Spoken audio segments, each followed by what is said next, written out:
Hello and welcome to Evo India, and what I have with me today is a motorcycle that we've been waiting for a long time. This is the latest addition to Royal Enfield's fleet, and it's also the latest addition to the 650 twin platform. Say hello to the all-new Royal Enfield Classic 650.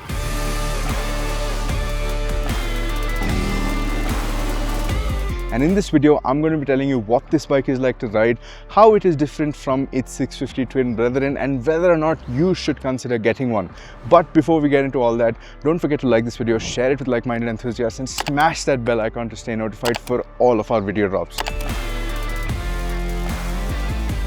Now let's start with the design of this motorcycle. As you can see, this is quintessentially classic in every way possible. Look at it from any direction and it is unmistakably a classic motorcycle. But what you do get over here is a significantly larger motorcycle. Now in the conversion from a 350 to a 650, this has grown exponentially, not just in terms of the dimensions but also in terms of the weight, and everything about the bike suggests that it's a larger, more substantial motorcycle. Now you look at this iconic headlight with this hood, it looks very much classic, but you come behind and you look at the instrument cluster, while the layout is very familiar, I'll get to that in a minute, but the entire head unit is a little larger than before. You come a little further back, you have the handlebar, that is also significantly larger than before, and it's got a very classic old school handlebar vibe where it's a nice flat bar for the first half of it, and then where you actually grip onto the handlebar, it kinks in towards you, so you're seated in a very old school classic traditional seating position. And then you have the tank. Again, I really don't need to tell you anything about this tank. It is a classic 650. Any person will tell you that, and it flows very nicely into this single piece seat. Now the single piece seat is an accessory when you do buy the motorcycle. It will come with a pillion seat, but of course, keeping with the classic vibe, you can take that off if you like and have it in a single seat setup. Then you have the new engine. Of course, this is the 648cc parallel twin engine that Royal Enfield debuted with the Interceptor 650 way back when. Now this is the latest bike to get this engine, and you also have the very quintessential classic, this cowl over here, this cover over here. You have a nice sloping mudguard. One thing I'm not too fond of is just how much gap is there between the wheel and the mudguard, but when you sit on the bike, the suspension goes in a little and that gap closes up and it looks much nicer then. Then you have the exhaust. You have nice long pea-shooter exhaust on both sides because this of course is the twin, and apart from that, not much else to say other than this is a very beautiful looking motorcycle. It's very desirable.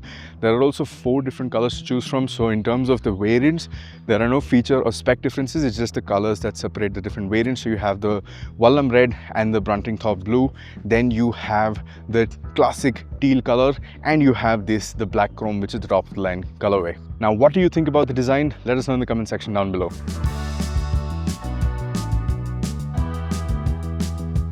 Now let's talk about the engine on this motorcycle. Now this of course is the very familiar 650 twin motor that debuted with the Interceptor.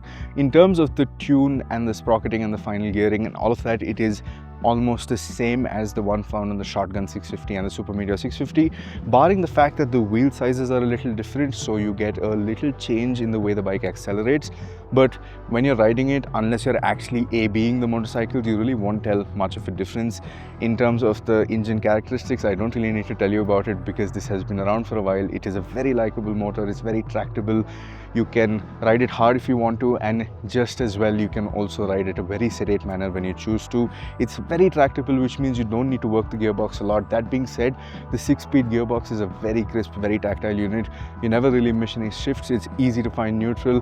All in all, it's a very enjoyable experience. Even the slipper clutch, it doesn't require too much effort to engage and disengage. So all in all, you can have a very stress-free riding experience. The engine, we're riding in relatively cool temperatures, so I can't really comment on the heat, but again, we are familiar with the way this engine makes its heat and how it delivers that, so I'm not going to be surprised if this is going to be the same as the other motorcycles.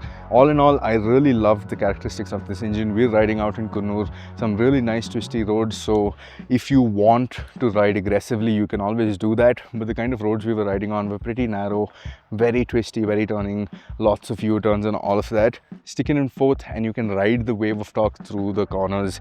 You really don't need to make any shifts, so it's a very versatile engine, and that 270-degree crank, it just makes the engine sound so nice.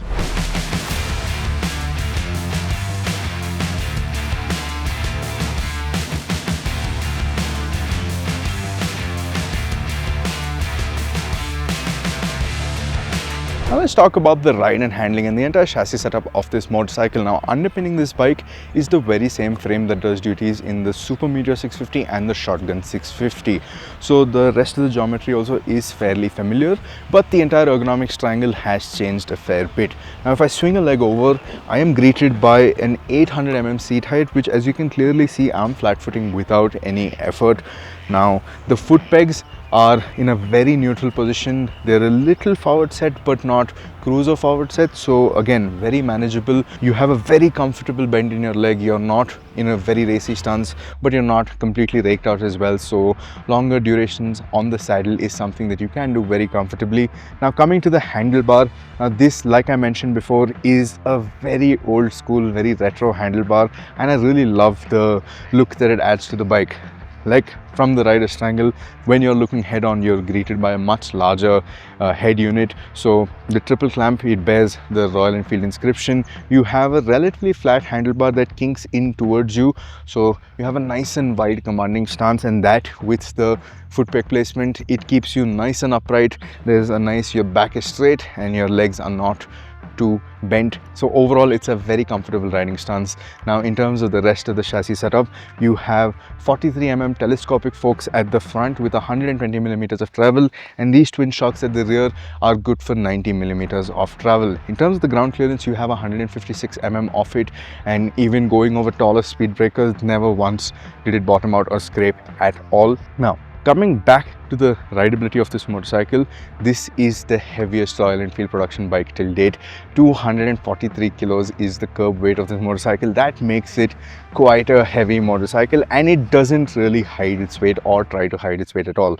Moving it around at standstill is going to be challenging, but once you get going, it does a good job of keeping you in command. You really don't feel like the bike's gonna require a lot of effort from you to move around in slow speed traffic, and I feel the fact that the seat height is 800 mm also helps with that.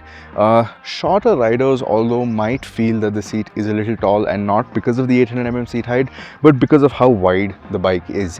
That being said, unlike the Interceptor 650, the foot pegs don't foul with your legs, so if I were to move the bike forward or backward, the foot pegs aren't really going to come and destroy my shins, so that is a good thing.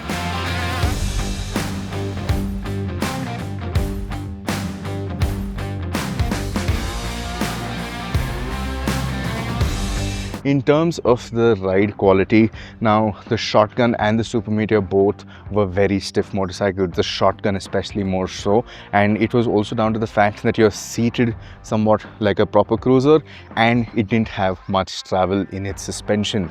This on the other hand, despite deploying similar suspension setup, the front of course is a telescopic fork setup, the tune is that of a more plush bike.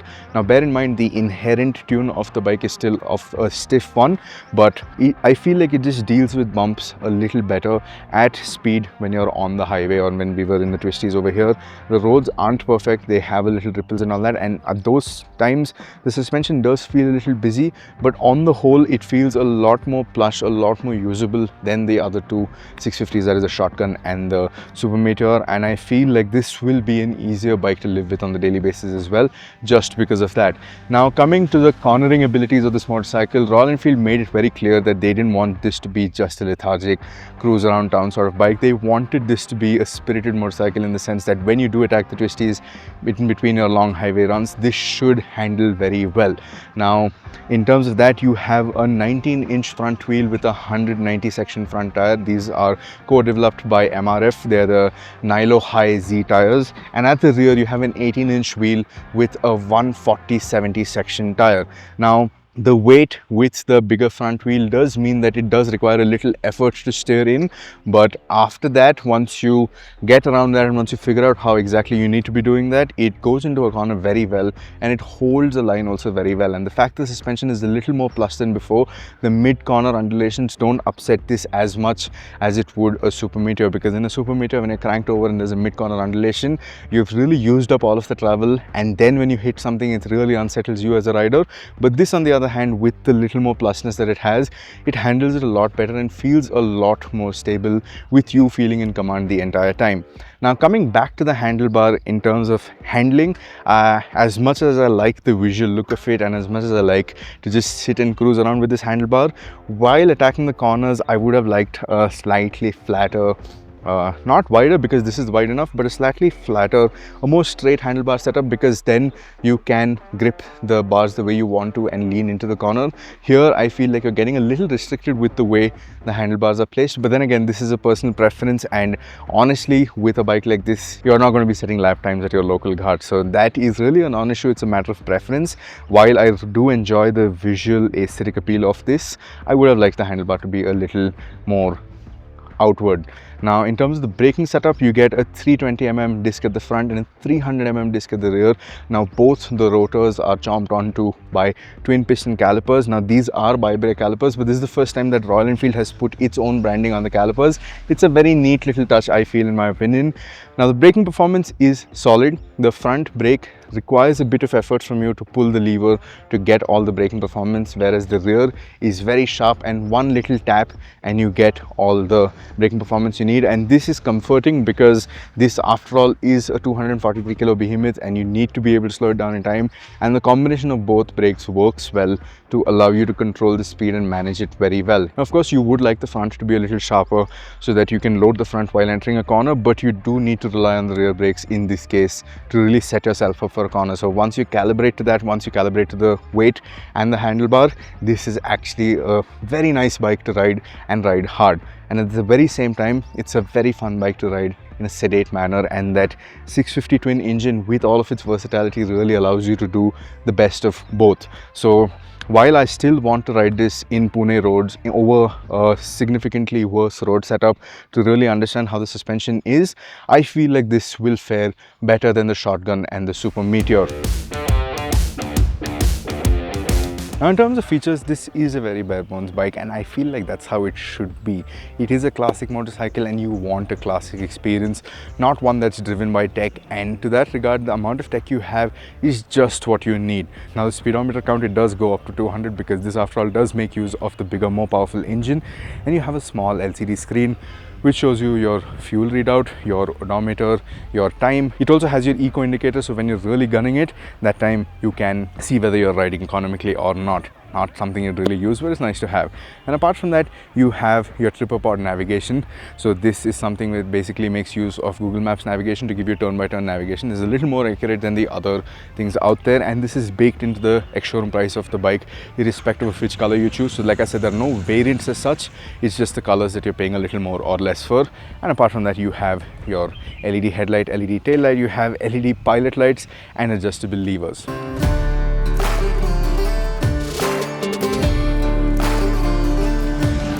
Now, prices of this motorcycle start at rupees 337 lakh ex-showroom for the Vallam Red and the Bruntingthorpe Blue.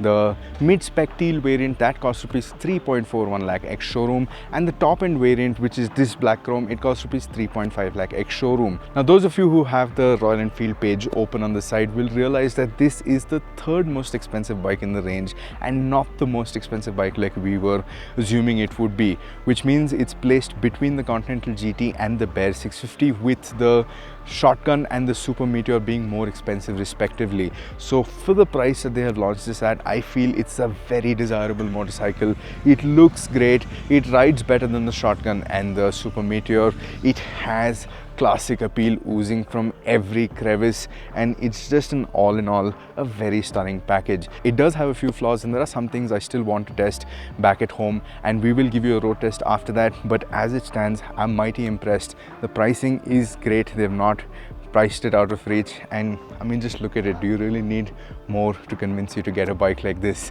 Now, that's what I think about the Classic 650. What do you think about it? Do let me know in the comment section down below. Let's have a conversation, and as always, thank you for watching.